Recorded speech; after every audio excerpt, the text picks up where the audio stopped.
fin tips video here today. We're a little weird. Yep, that's been proven.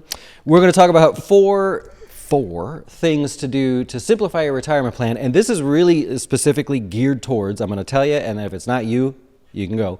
But if you okay, I've amassed a little bit of money. No one's ever done a retirement plan for me. I'm not even sure where to start, and I feel like I might get overwhelmed if we really dive in deep. Okay, let's start here. Let's start with the first thing. We're going to go 4 simple things to just get that ball rolling, and then you can get kind of geeky from there. I love getting geeky with it, but we'll do that. Would you like to start, or should I start? Yeah, you can start, or I can start. Yeah, I'll go ahead and fire it up here because I'm excited. I'm indecisive over here today. Nah, go ahead. Yep, it's Friday. I'm throwing it at you.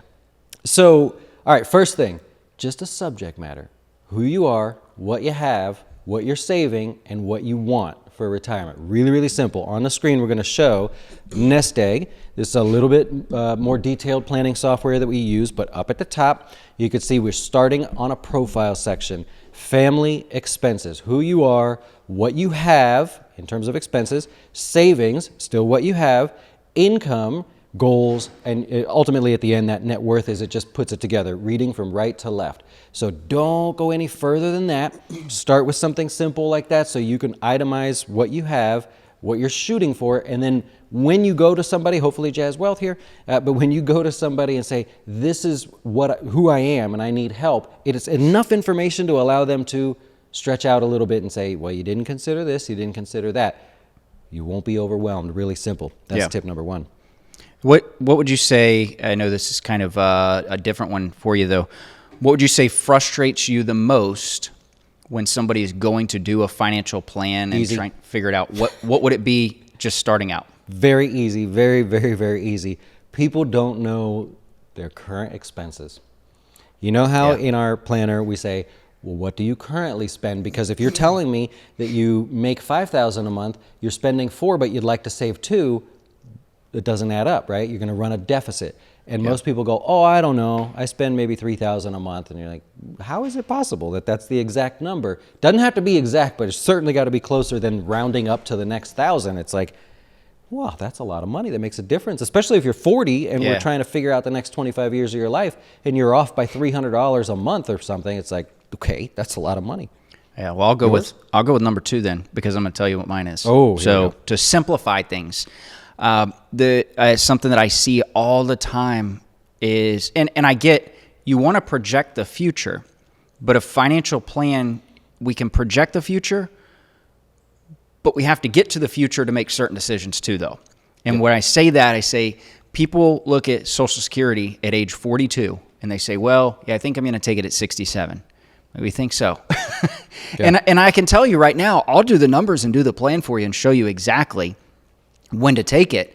The problem is in the next 25 years, it's going to change. Oh, big time. But even for the person that is retired, and this isn't, a dig at anybody when it comes to the planning side, because, ultimately we do want to develop the best plan for you.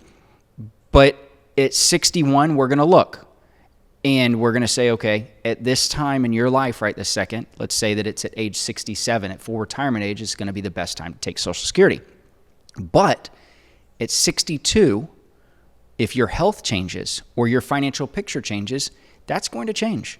There's a good possibility that we're going to take Social Security at 62 or 63. And so don't get too caught up on it.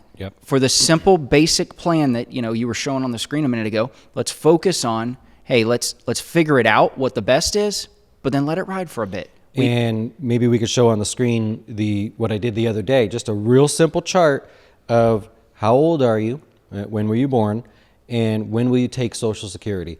And when it actually shows the percentage difference between full retirement age and taking it early or later. So if you want to look at it, you go, oh, shoot, if I take it at 67, that's my full retirement age, but I'm going to take it at 65, it's 87.8% of what my Social Security benefit would be. Well, if your benefit's like $2,200, you may be happy with that slight change there. So really simple thing to look at. And I'm sorry if I stepped ahead. No, not at all. No, I was just going to say with it, yeah, it's sometimes trying to overanalyze over and over and over and over again, it doesn't work. You don't need to look and say, well, it's best to take it at 70 when you're, in your 40s, because again, things are going to change. And honestly, Social Security is going to change. We don't know where it's going to change, how it's going to change. Woo, whole nother video. Oh yeah, yeah. We a lot of opinions that can come in on that one. People fired up with that one. But yeah, it's just don't overanalyze things. All right, I'll go with tip number 3, which is, of course, be as simple as possible in the beginning, but start with the furthest time in your life and work backwards, because we can always adjust that easily. If we make a slight change to something when you're, 75, if we make a slight change now, huge difference in the future. So I'm going to show our planner here on the screen, and what we just have it real simple. Who you are currently, what you're saving, and what those goals are in retirement, with just a few extra details there. But ultimately, we're plotting it real simple just to go, you have a shortfall. Like in this case, Louis Armstrong has a shortfall of $11,000. Okay, that's great. We now have planned for the furthest part of your life, meaning you're going to be short, obviously.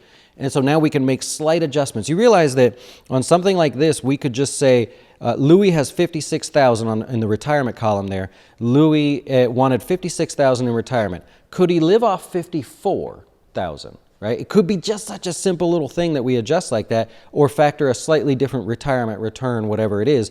This, or any simple planner that you want to use, allows you to negotiate with yourself. And that's the simple way to say it, is you may want something, but what's the other side going to say? Would you take this? Would you take retirement a year earlier or a year later? And when you play with that, yeah, you find it's kind of fun to negotiate with yourself. I was actually just talking to a client the other day. We were using Nest Egg, and they said, we're going to do a partial retirement at age 62 and then a full retirement at 65, and they didn't know how to model it. And I said, okay, how much are you going to make in your partial retirement? And they said, we don't know. I'm like, okay, let's play a game. Is it $110,000? And they're like, no, it's a partial retirement. Okay, so does that mean $20,000? And they're like, God, no, he's going to work more than that. And we found where we were negotiating with each other to figure out what the number was that they were happy with. Yeah, no, that's a good way to look at it. Try to figure it out there. Start from afar. Start from afar. There you go. I like it. All right, number 4. There it is. I was waiting on it. Is to simplify your retirement is to consolidate. Oh, that's a good one. I see so many people that they want to be diversified, and their idea of diversification is to have an account at TD Ameritrade, an account at Fidelity, an account at Vanguard. Yep. That doesn't diversify you, and instead, sometimes, especially if advisors are there and doing that, they could be playing against each other. It's really good to have at least a plan that shows you, what you're doing, what the accounts are all doing. If you consolidate them, I'm not sitting there telling you can't have more than one advisor. I know people who do it, and hey, totally on you on what you want to do. But what you do need to figure out is making sure that it's all on the same page, because one advisor is going to have a different opinion than another at all times. And ultimately, the person who's developing the plan should be the one calling the shot, because that plan is really what's going to drive your retirement. Yeah, that's very true. And then remember, there's such a thing as consolidating accounts, diversifying your accounts and diversifying your positions. Diversifying your accounts means type of account, not having 4 Roth IRAs, but having 1 Roth IRA and maybe your 401k, and you're diverse in the account type, so that when you get to retirement, obviously we could play a tax game there, but it doesn't mean you need to have brokerage accounts spread all over the place. That could be a little frustrating. Hey, I just thought of a bonus tip. Yeah. Bonus tip, if you want to simplify your retirement plan, and this applies to you too. I'm just going to throw it out there. Maybe even more so than anything else. Just get divorced. You know what I mean? Jeez. That's one less person to figure out. I'm throwing it out there. I carry way too much life insurance. My wife watched this. Oh, I'm in trouble, man. You would be done. She's going to take me out. She's like, don't worry, I'll sign the papers on Friday, but go ahead and stand by those steps real quick for me. No way. Nah, that's a joke, of course. Right. That was your joke. It was mine. I'll take it. I got one for you. In bad taste. Oh, God. Here we go. I got one for you. But first, I want to say that, so Mama Jazz, and so I talked to Mama Jazz on our support team, and so I started reading her some jokes to help her get me pick one, and she said they were all awful. She said go with this one, but they're all awful. Because I told her, I'm going to tell people you pick this one. She said, no, and she's like, I'm just telling you that's the least this the is least Mama Jazz's bad one. fault. Yeah. Oh, so God. we're going to go with that. So my wife asked me to go get 6 cans of Sprite from the grocery store. I got home, realized I'd picked 7-Up. Like, I like that stuff. That one has got me. Okay. All right. Well, thanks for watching, everybody. I hope you will subscribe. Check us out at Jazz Wealth. All the stuff I'm supposed to ask you for. You know what to do, right? With the thumbs up and all that. We will see you next week. Enjoy your weekend. Adios. You always say adios. I was waiting on that. And adios.